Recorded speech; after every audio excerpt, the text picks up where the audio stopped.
The 30-day challenge is over. How's it going, guys? I'm Aaron from PhoneDog.com, and for the past 30 days I've been working with the Galaxy Note 2 as one of my primary devices. Now, there are a lot of things I like about this device, and just to give you a quick recap, take a look at the reviews, the dogfights, and the challenge videos today. What I like about this is it's packing a quad-core device, and at least now in the States, it's packing 4G LTE connectivity. So when this rolls out on AT&T, you can pick up 4G LTE and not have to sacrifice that quad-core processor for a dual-core processor. You get full processing power. So specs-wise, it's really incredibly well equipped with a 1.6 gigahertz quad-core Exynos processor, a big 5.5-inch display, and just to give you a recap from all of the challenge videos, it's a bigger display obviously, but what I'm liking about this is the ability to hold it in my hand. It's a longer, kind of narrower display as opposed to the original Galaxy Note, so it's much easier to hold in the hand, and you can see that the display to me, and actually the device itself as well, looks a lot like a big Galaxy S3. You've got the physical home button, you got menu and back, it's capacitive buttons in the back.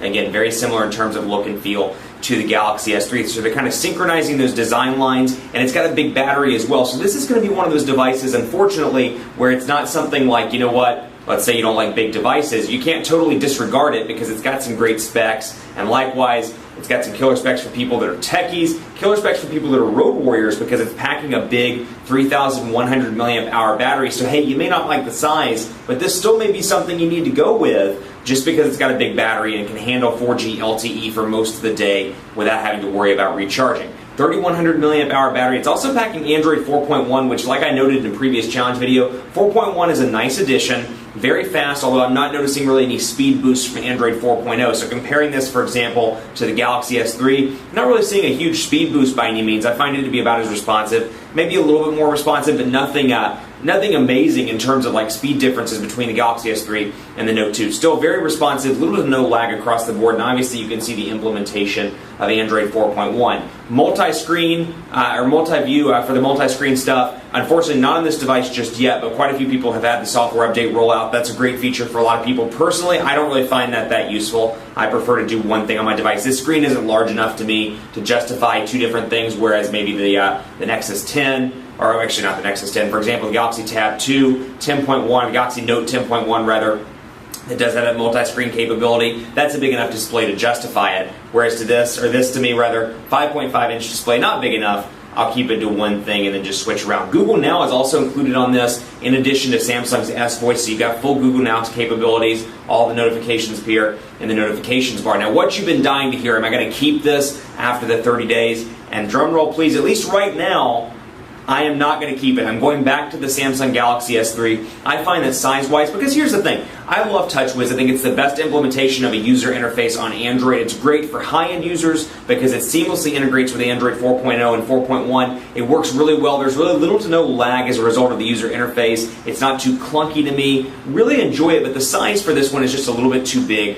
for me. The Galaxy S3 is a perfect size for my personal tastes, so I've gone back to the red Samsung Galaxy S3, and I'm using that for right now. That said, there are quite a few things that are kind of catching my eye. The HTC Windows Phone 8X, which I have on my desk right now, a couple of other devices that are coming out in the next couple of weeks. Really impressed with a lot of the devices this holiday season, so stay tuned for more, most likely at least, more 30-day challenges. And in the meantime, hit me up on Twitter, PhoneDog_Aaron. Let me know which challenge you'd like to see next. Maybe it's the Lumia 920, maybe it's the 8X, maybe it's the let's think, the Samsung Galaxy Rugby Pro, for example. Maybe it's something else that's coming soon, the Xperia TL, perhaps the Lumia 820, perhaps the Ativ Odyssey when it comes out on Verizon. Let me know what 30-day challenge you'd like to see. PhoneDog_Aaron on Twitter, Facebook, Facebook.com/PhoneDog, and Facebook.com/PhoneDogAB. But for now, I think this is a great device. This does not at all diminish the fact that I really enjoy this device. I really love the S Pen. This is something I've been having a hard time, or will have a hard time, when I switch back. I noticed it before when I switched from the Note,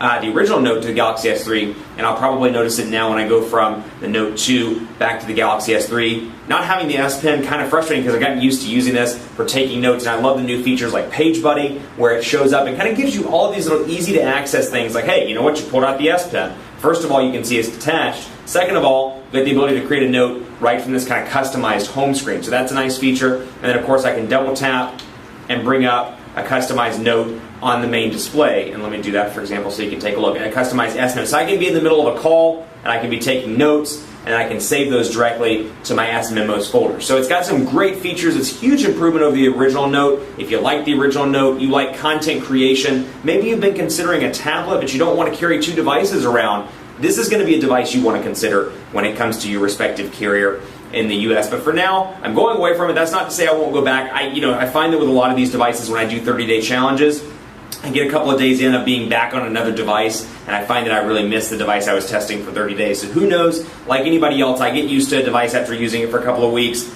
I may go back to the Note 2, but for now, I'm switching back to the Galaxy S3. Rest assured though, friends, I will keep you updated on whatever I do in addition to any 30-day challenges. Obviously, you'll see on YouTube at youtube.com/PhoneDog and on the site at PhoneDog.com. Keep it locked on the site for continuing coverage, more 30-day challenges, more coverage with the Galaxy Note 2, lots of exciting stuff coming up. This is going to roll out to several different carriers over the course of the rest of the year. Stay tuned for dogfights and more on PhoneDog.com. In the meantime, hit me up on Twitter. Let me know what dogfight you'd like to see. PhoneDog_Aaron, Facebook, Facebook.com/PhoneDogAB. The 30-day challenge is over for now.